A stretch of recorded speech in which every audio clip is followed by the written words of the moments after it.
हे guys welcome back to my channel. तपाईँलाई एउटा नयाँ भिडियोमा स्वागत छ। आजको भिडियो सुरु भइरहेको छ जङ्गलबाट। म आएको थिएँ यहाँ गोरु लगाउनको लागि। गोरु लगाएर पनि उता चरिरहेको छन् अनि जङ्गल देखिरहेको छ नि। यो जङ्गल चाहिँ गोरु बार्खाहरू चढ्ने जङ्गल हो। देख्नु उतादेखि चाहिँ यहाँसम्म चढ्छन्। अनि अहिले मैले गोरु लगाएर म अब घरतिर गइरहेको छु। गोरु बिस्तारै चढ्दै चढ्दै आउँछन्। अब माथिदेखि आउँछन् होला, पछि आफै आउँछन्। बेलुकाको टाइममा चाहिँ गोरु हेर्नुपर्छ, माथिदेखि आउँछन् होइन। हिजो माथिदेखि आएको रहेछ नि, हिजो पनि हेरिएको। अब भने जान लाग्छु घर। अनि यो बाटो हेर्नु न, यति धेरै डेन्जरस छ कि यहाँदेखि त पुरै तलै देखिरहेको छ होइन। यी यस्तो ढिक्कीमा गयो भने त तलै देखिरहेको छ। यस्तो न हाम्रो पाहाडमा धेरै डेन्जरस हुन्छ। यसमा चाहिँ सम्हालेर हिँड्नुपर्छ। तल हेरेपछि सिधै यहाँदेखि त नदी नै देखिरहेको छ, देख्नु न। अनि नदीको पानी पनि देख्नु आजकल धमिलो धमिलो भइरहेको छ, किनभने बर्सातको टाइम छ नि त। यो बर्सातको टाइममा पानी यस्तै हुन्छ, धमिलो धमिलो भएर नदी अगाडि बढिरहेको हुन्छ। हामीले भने नदीमा जाने कोसिस गर्नु पर्दैन।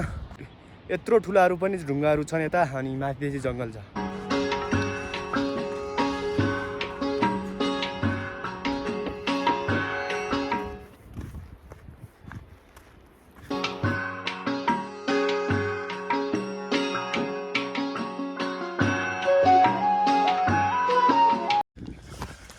अहिले आइसक्यो म यता जङ्गलमा होइन। यहाँ चाहिँ जडीबुटी खोज्नको लागि। अस्ति नै यहीको ढुङ्गाको तल देखिरहेको थियो जडीबुटी। अब चाहिँ माथितिर गइरहेको छु, कहीँ मिल्छ कि भनेर। यहाँ त छैन।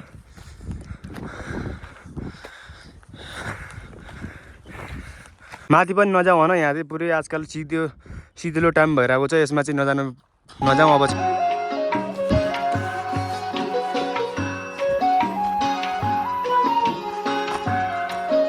अहिले आइसकेको छु म अर्को खोलामा। यो चाहिँ डिमुर खोला भन्ने ठाउँ हो। यो उताको भन्दा यो खोला चाहिँ ठुलो हुन्छ बर्सातको टाइममा पानीको।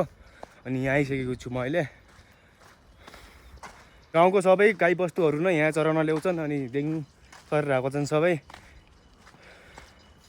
दौडी गइरहेको छ होइन। यसलाई म झर्काइरहेको छु, दौडी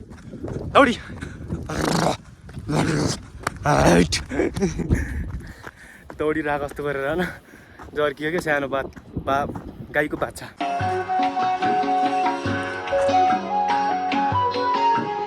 अहिले घर आइसकेँ म। अब गाई बस्तुहरू चाहिँ पछि बेलुकाको टाइममा हेर्नुपर्छ।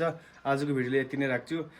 छोटो थियो मेरो चाहिँ, यो फर्स्ट भ्लग हो, त्यसैले चाहिँ यति नै राख्छु। अब नेक्स्ट भिडियोको लागि तयारी गर्छु। आइयो आजको भिडियो तपाईँलाई राम्रो लाग्यो भने लाइक गरिदिनु होला, एन्ड च्यानलमा नयाँ विषय सब्सक्राइब गर्नु होला। मिल्छ हामी नेक्स्ट भिडियोमा। Good by guys.